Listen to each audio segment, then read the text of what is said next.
So, hello everyone. My name is Emilia Leinerte.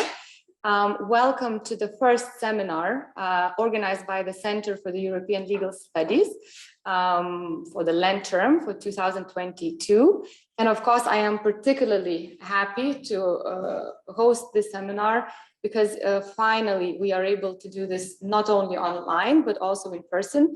And it is really lovely to see you all here, as well as having our audience online. And I am very happy to introduce to you our speaker, Dr. Jed Odermatt. Jed is a lecturer at the City Law School, University of London. He is a co-convener of the International Law and Affairs group, member of the Institute for the Study of European Law. He is also a member of the coordinating committee for the ESIL interest group of EU and global actors, EU as a global actor. And also, Jed is a good friend of Cambridge. He has been a visiting fellow at the Lauterbach Center for International Law.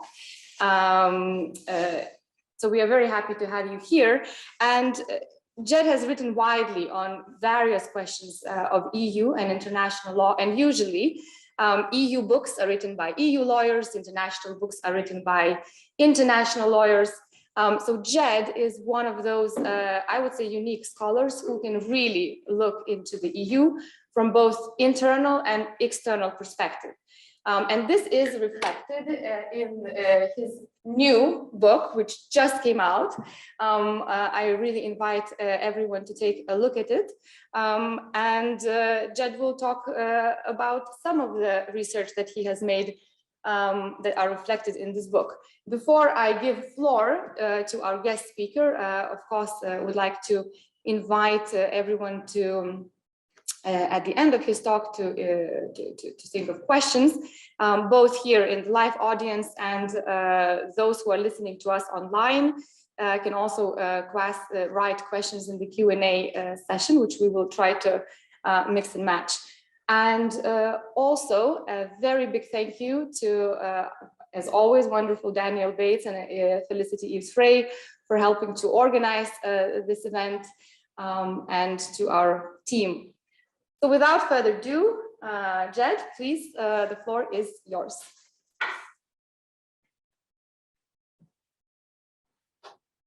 Thank you, Emilia, and thanks to the Center for European Legal Studies for inviting me to come here to present on my research. It's great to be back in Cambridge again, and also to be presenting to an in-person event, as well as doing this hybrid thing online as well.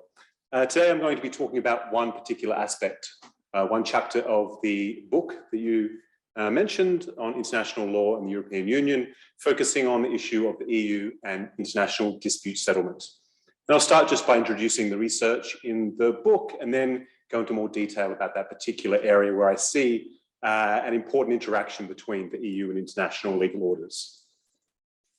So here you have international law and the European Union. And in this book, I sought to examine the effect that the European Union is having on the development of public international law. Often the question is framed in the other direction, looking at how international law affects the European Union. And the point here was to really examine different areas of public international law and see how that is changing and adapting and accommodating the EU as a specific type of international actor. And there are chapters that discuss the EU's impact on areas of customary international law, the law of treaties, a chapter on the law of international organizations, international responsibility, and the topic I'll be looking at today, which is international dispute settlement.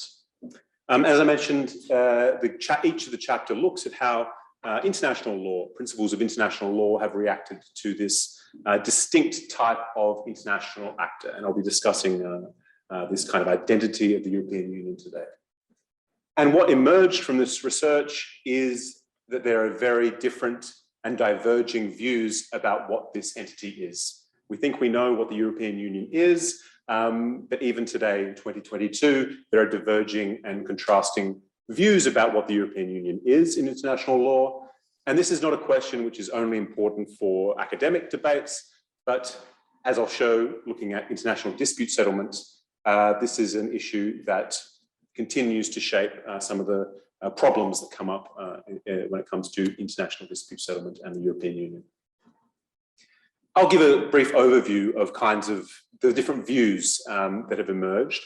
And we see a kind of internal perspective, a self-understanding of the European Union, which I call the EU law view, which is the classic idea of the European Union as a unique sui generis international actor, kind of van Genden Loos idea of the EU being a new legal order and a constitutional legal order, where European Union law is understood as domestic law.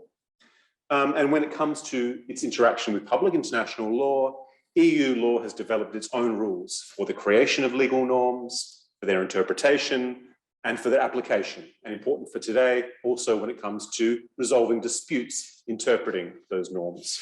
And this is a system which applies outside of public international law. And this is a narrative which applies well when it's applied to the internal sphere, to the EU legal order internally. But where we find problems is when this new legal order narrative is applied externally at the international level. And this is what I looked at when I examined, for instance, the EU and international organizations, or before dispute settlement bodies, or making arguments before the International Law Commission.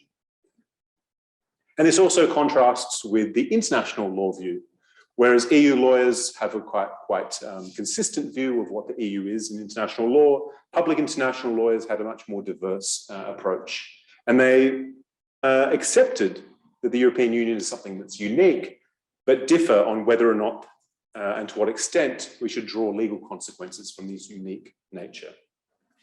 And international law tends to see that the EU is not conceptually new as a type of international organization. And this is something that I go through in more detail in the conceptual chapters in the book. Firstly, some see the European Union as a self-contained regime that is a subsystem of public international law with its own secondary rules. It's also been discussed as a regional economic integration organization or a special type of international organization. Or there are some public international lawyers who say the EU is not conceptually different and it should be treated and dealt with in international law as a classical international organization, no different from any other multilateral organization such as the United Nations. I go into more detail in those chapters, but this is something I've taken from the book, which is a table explaining where these different views fit. On the left-hand side, we have the internal sphere, the new legal order narrative, and the self-contained regime narrative.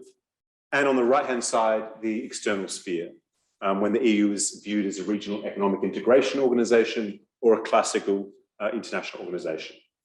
And these differ in terms of the extent to which they're seen as unique or the extent to which they fit in existing legal categories. And in that conceptual chapter, I explain in a bit more detail these different ideas. But for today, I just want you to see that there are different and conflicting, diverging ideas about what this legal entity is. And I'm often asked, after showing that, so which is the correct one? You have these diverging ideas about what the European Union is in international law. Which one is the right answer? And I think what's more interesting is not to give a theoretically consistent and coherent answer to that question, but rather to show how there are different conceptions of the EU in international law and how they're applied and argued and presented in different legal settings, either internally and externally within the EU legal order, or when the EU is, say, in international dispute settlement regime, or within different sites, within different legal orders, say before the United Nations, or when the EU is a party to a mixed agreement and so on. So we see simultaneously these different conceptions of the European Union being applied. And this is a quote from a decision on jurisdiction in the case Electrabel, which says that the EU is a sui generis legal order, presenting different facets depending on the perspective from which it's analysed. From the perspectives of the international community, from the perspective of individual member states and the EU institutions. this kind of encapsulates this idea of the multiplicity of the legal order, that it can be understood in different ways depending on the site in question. And this idea and this question of the nature of the EU legal order continues to be debated, and I'll also give some examples, continues to come up before these international dispute settlement bodies. So that's what I would like to focus on today, the EU and international dispute settlements. The increase in types of dispute settlement, international courts, international tribunals, is one of the important changes that's occurred in the last few decades in international law. International law typically knows interstate dispute settlement, but today we have a landscape which also includes individuals coming before dispute settlement bodies at the international level and system of compulsory jurisdiction. So it's a changing landscape, and the EU has contributed to this changing landscape. It has been a role model for other dispute settlement bodies at the international and regional level. The European Union has also been a supporter of dispute settlement body. It promotes dispute settlement in its trade and investment agreements. It's a supporter of establishing a multilateral investment court. And this idea of having a system of dispute settlement at the international level also fits with this idea of the European Union being a supporter of international law and multilateralism, which is included in the EU treaties, Article 3.5. The EU is also a participant in the international legal order before international dispute settlement bodies, as a respondent, as an applicant, and also in many cases giving its amicus briefs and appearing before bodies such as the World Trade Organization dispute settlement body or the Tribunal for the Law of the Sea and others. And I also describe how the European Union has contributed to the design of these bodies as well. And in particular, these bodies have been designed to take into account and accommodate the EU and the Court of Justice's conception of autonomy of the legal order. I won't go into detail about this today, but one example is the SETA Tribunal to resolve disputes in the EU-Canada Free Trade Agreement was specifically designed to preserve the autonomy of the EU legal order.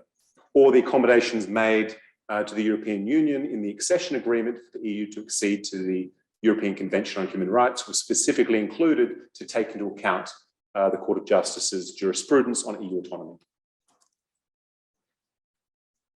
So the Court of Justice has held, and I'm sure many of you know this familiar story, that the EU can, in principle, join an international agreement that includes a binding dispute settlement mechanism. And this is what the court reminded us in Opinion 117. But there's an important caveat, and that is that these systems must not prejudice or undermine the autonomy of the EU legal order. And again, this is not the subject of today's presentation, but I just need to point out that the precise meaning of autonomy remains a subject of debate before the court, in cases that continue to arise, and also in academic discussions. And this has also come up because the European Union tends to show, so the Court of Justice of the European Union has also tended to show a more guarded approach towards international dispute settlement bodies, particularly when it comes to dispute settlement, investor-state dispute settlement. And I'll be discussing in more detail the recent case of komstroy. This also came up in Achmea, and the guarded approach first arose really in the seminal Opinion 213. But the European Union and its Court of Justice has been able to coincide and live with other international dispute settlement bodies. In the chapter I discuss, for instance, the relations with the International Court of Justice, the World Court. The European Union can't be a member of that court since its statute only allows states parties. But there has been a relationship between the European Union and the ICJ. For instance, when member states of the EU participate before the ICJ, they will usually make a declaration stating that the ICJ case does not involve any matters of interpretation of EU law.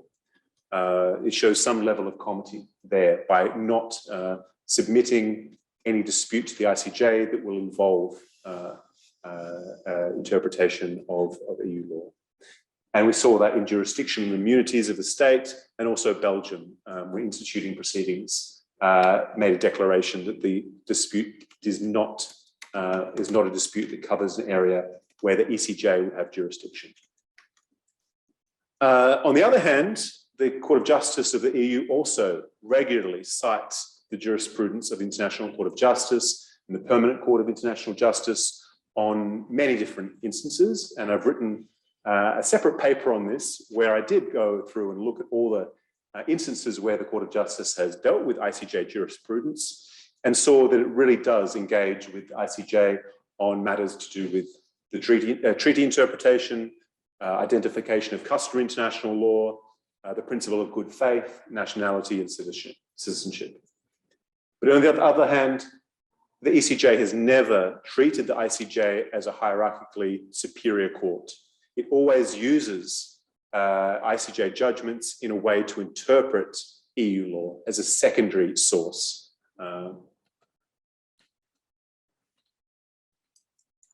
The EU and the Court of Justice has also coincided and learned to live with the World Trade Organization dispute settlement bodies. The EU is a founding member of the WTO. It has appeared in hundreds of cases as a respondent or a claimant. And in that way, before the WTO, it is understood and treated as a state-like entity, and EU law as akin to domestic law.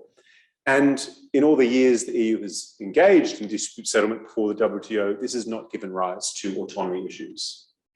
Similarly, I won't go through all the different aspects of EU and international dispute settlement, but the EU has also learnt to live with the European Court of Human Rights as well. The European Court of Human Rights has developed principles such as the Bosphorus and Matthews Doctrine that have meant that these two legal orders have been able to coincide without too much instances of conflict. However, there has been conflict, and I alluded to earlier, when the EU sought to accede to the European Convention on Human Rights, when the ECJ found that this would violate the autonomy of the EU legal order. So there are instances where the EU has been able to peacefully coexist and learn to live with outside forms of international dispute settlement over which the Court of Justice does not have control. It has had a much more skeptical attitude, however, when we come to investor-state dispute settlement. The European Union continues to include ISDS, or the International Investor Court System, in some of its new trade agreements. The EU member states have been and are parties to bilateral investment treaties, and the EU remains a party to the Energy Charter Treaty, which also includes a system of investor-state dispute settlement. So the EU continues to promote in some form involvement at the international level of dispute settlement in the area of investment. And it's important to remind ourselves and to remember that these arbitral tribunals, these external dispute settlement bodies, remain part of the international legal order. They're established by international agreements, such as the Energy Charter Treaty or particular bilateral investment treaties, which are part of public international law. And they are not part of the EU legal order or subject to EU law or the law of any other of the domestic law of the parties. It's also important to keep in mind, as a kind of background issue, the political context in which this takes place, and ISDS has come up under much more criticism than the other dispute settlement bodies I mentioned earlier, especially with the impact on state sovereignty and criticisms regarding its legitimacy and issues of transparency. So my argument is that the EU Court of Justice has also shown less willingness to find ways to coexist with ISDS. The European Commission, in a number of instances, has argued that previously the BITs of EU member states were terminated through accession by the EU member states to the European Union. These have now been, many of them have been terminated. And in the 2008 seminal case of Achmea, the EU Court of Justice found that these intra-EU bits, agreements between EU member states, were not compatible with EU law and the autonomy of the EU legal order. So what I'd like to look at now is how this has had an effect, this finding, such as Achmea and the jurisprudence of the EU Court of Justice, has had an effect at the international level. And we find that before these bodies, arbitral tribunals have heard objections, jurisdictional objections based on the case law of the Court of Justice and Achmea. And essentially the argument is that there has been no offer to arbitrate in cases between EU member states and an investor of an EU member state, because such an intra-EU case will be contrary to EU legal order. And this argument tends to be rejected at the international level by these arbitral tribunals. And I include just one quote which encapsulates this kind of argument, that the tribunal is not in the institution of the European legal order and is not subject to the requirements of that legal order. So here we see the kind of divergence appear, that an argument is based on EU law, internal legal order of the European Union, and is rejected as a jurisdictional objection by an investment tribunal. So these tribunals tend to reject objections based on Achmea, which are based essentially on the primacy of EU law. The argumentation that the tribunals usually employ is not based on EU autonomy and primacy, but rather the starting point is the Vienna Convention on the Law of Treaties and treaty interpretation. So here we see another source of this divergence. So essentially the argument is that EU law would, in these instances, take priority over, say, the Energy Charter Treaty in the case of conflict involving intra-EU disputes. Now, can we make an argument based on public international law which would allow such an objection to be accepted? One argument has been based on the Vienna Convention on the Law of Treaties, Article 30, that EU law should be understood as a successive treaty on the same subject matter, which overrides the Energy Charter Treaty. But this has also been rejected. One reason for that is that these treaties do not cover substantially the same content, and that Article 30 of the Vienna Convention does not apply to that situation. Or that EU law should be understood as a modification inter se between the EU member states in the way the Energy Charter Treaty should be applied between those member states. And this is also problematic in a multilateral setting where such a carve-out by the European Union member states is not allowed and given to all parties to the agreement, and the Energy Charter Treaty does not contain, like some other multilateral agreements, a disconnection clause, which allows those states to apply EU law amongst themselves. Or an argument based on 351 TFEU, which is an article of the EU treaties dealing with conflict, legal conflict between EU law and international treaties. But this argument has also been rejected, again, because this is a law which applies in the relations between member states. It is not something which is applicable at the international level, and this has been rejected as well, this argument, this line of argumentation. So here we see again this source of conflict. The starting point from the EU perspective is autonomy and primacy of EU law, and the starting point from the arbitral tribunals being the text of the agreement itself, in this case the Energy Charter Treaty, and applying the Vienna Convention on the Law of Treaties.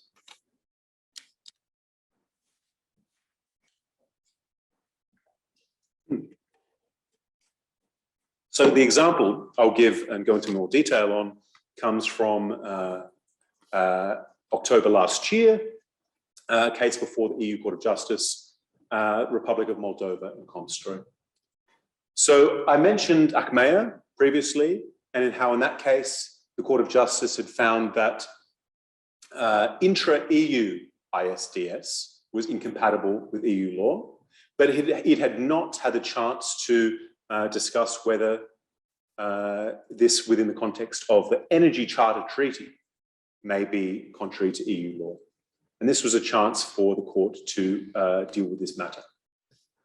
There was some debate about whether or not the same argumentation that was applied in the context of Achmea could apply to the Energy Charter Treaty.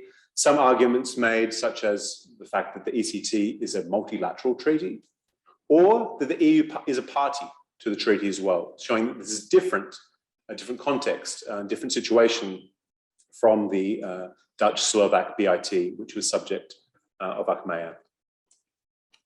Another difference was the law, the applicable law under the ECT. Whereas in Achmea, the applicable law before the arbitral tribunal would be the law in force between the parties. The ECT tribunal is to resolve disputes in accordance with this treaty, the ECT, and with applicable rules of public international law. So this also, as you can understand, when we go back to the first few slides, gives rise to the question of whether EU law itself would come under this idea of applicable rules and principles of international law. So there was a question about whether this reasoning in Achmea, where provisions such as the Dutch-Slovak BIT would be incompatible with international law, would apply in the context of the Energy Charter Treaty. Just to give you a brief overview of some of the procedural background to the case, this was, in essence, a dispute between Moldova and a Ukrainian investor, komstroy, relating to the meaning of investment in the Energy Charter Treaty. So you may already think, well, why is this coming before the EU Court of Justice, where we have parties which are not from the European Union dealing with an issue which is outside of the EU legal order? So we have an arbitral tribunal established in an EU member state in France, which found that it had jurisdiction to hear the case, and found, in essence, I won't go into details about the case itself, had found that Moldova had failed to comply with its obligations under the ECT, which Moldova then challenged for lack of jurisdiction based on the French Civil Procedure Code. And the Paris Court of Appeal annulled the award, saying that this dispute did not involve an investment within the meaning of the Energy Charter Treaty. And the decision was appealed, and the Paris Court of Appeal referred questions to the European Court of Justice, essentially asking what the meaning of investment was under the Energy Charter Treaty. Okay, to give you some procedural background of the case. And what was interesting is, for me, the first part of this. First, the Court of Justice found that it had jurisdiction to hear the dispute between non-EU parties. The second part, the more technical answer, was about the interpretation of the ECT and about the meaning of investment in this case. So why did the Court of Justice have jurisdiction in this case? This was something that the Advocate General and the court go into detail on, because, as the Advocate General mentioned, the dispute appears at first sight to be unconnected with the European Union. The Court of Justice found that it did have jurisdiction to give a preliminary ruling in the case because it has jurisdiction to interpret acts of the European Union, including international agreements. And according to case law of the European Union Court of Justice, international agreements are acts of the institutions. And so far, the court found that it would have jurisdiction, but only insofar as it concerns the Union. And in order to support this, the court cites previous case law to say that where a provision of an international agreement can apply to situations falling within the scope of EU law and to situations not covered by that law, it's in the Union's interests to forestall diverging interpretations. And this comes from its previous case law of Hermes, but it slightly changes the language, where in the original case, it said where provision can apply to situations in the scope of Union law and situations falling within the scope of national law. I put these two slides next to each other so you can see the differences, the slight differences in wording. And what this essentially means is that the Court of Justice finds it has jurisdiction in those instances due to the need to prevent the possibility of future divergences in interpretation. Because an arbitral tribunal in the future might interpret a provision of the Energy Charter Treaty in a way that diverges from that of the Court of Justice, therefore the court has jurisdiction. This is quite an expansion of the court's jurisdiction, I understand. The court also goes on somewhat of a tangent to also answer the question of whether or not intra-EU cases or dispute settlement is compatible with EU law. I say that because it wasn't necessary, in my opinion, to answer the question put before the Court of Justice. But the court still opines that the ECT is an act of the institutions, it is itself an act of EU law. So an arbitral tribunal, such as the one referred to in the Energy Charter Treaty, would be required to interpret EU law, and therefore finds that the dispute settlement provisions in the Energy Charter Treaty must be interpreted as not being applicable to disputes between EU member states.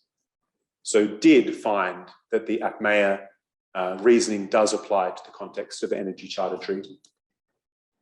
Now, if we bring this back to the beginning of the presentation about these questions about diverging ideas of what the European Union is and the nature of EU law, the Court of Justice seems to conceive of European Union law as simultaneously domestic law, a special type of international law, or not ordinary international law, but also something of a different order altogether.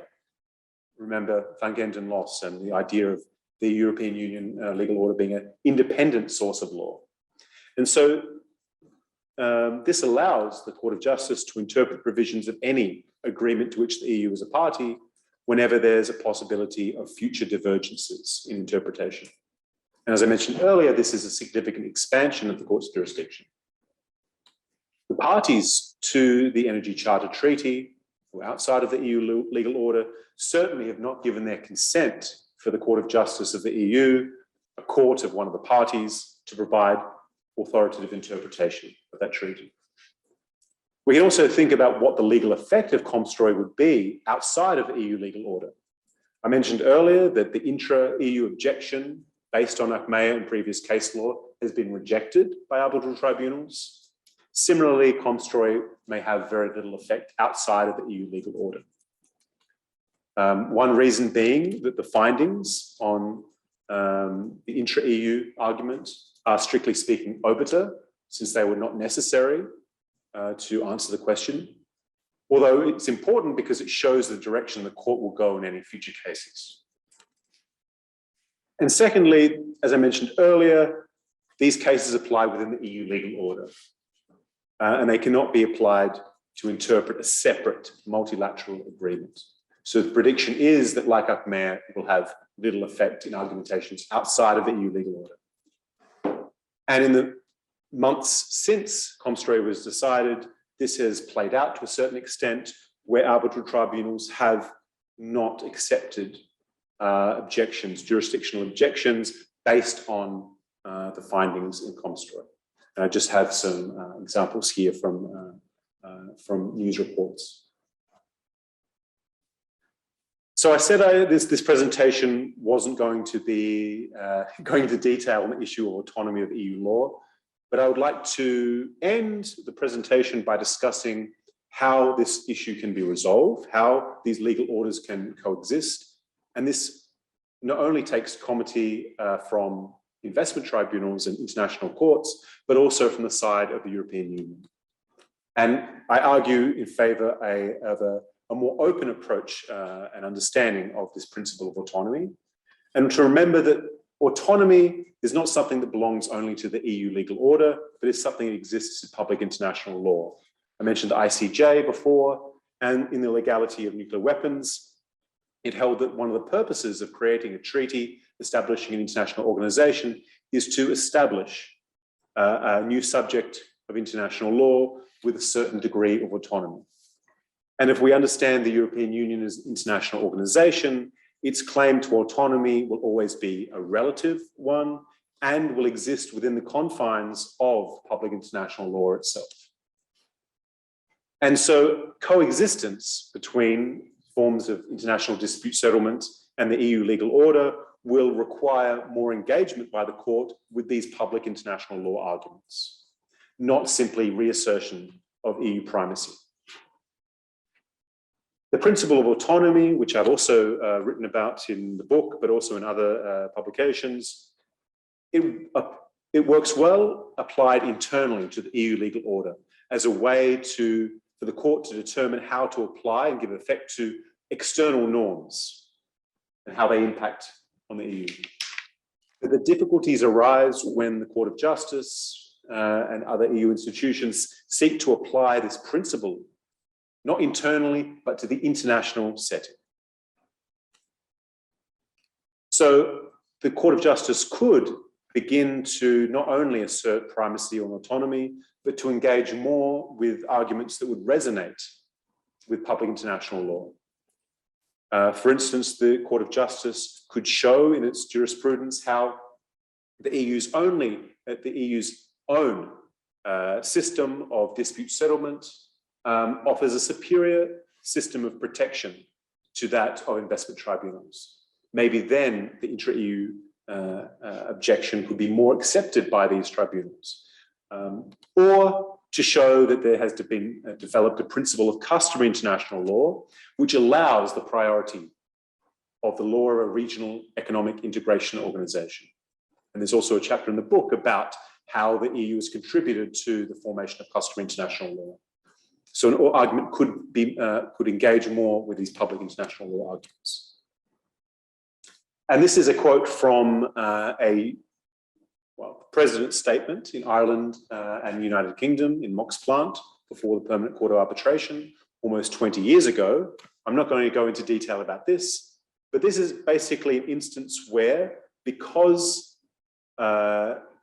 this case was also being dealt with in the EU legal order, the President in this statement said that they would suspend proceedings because there were two conflicting decisions to prevent two conflicting decisions on the same issue.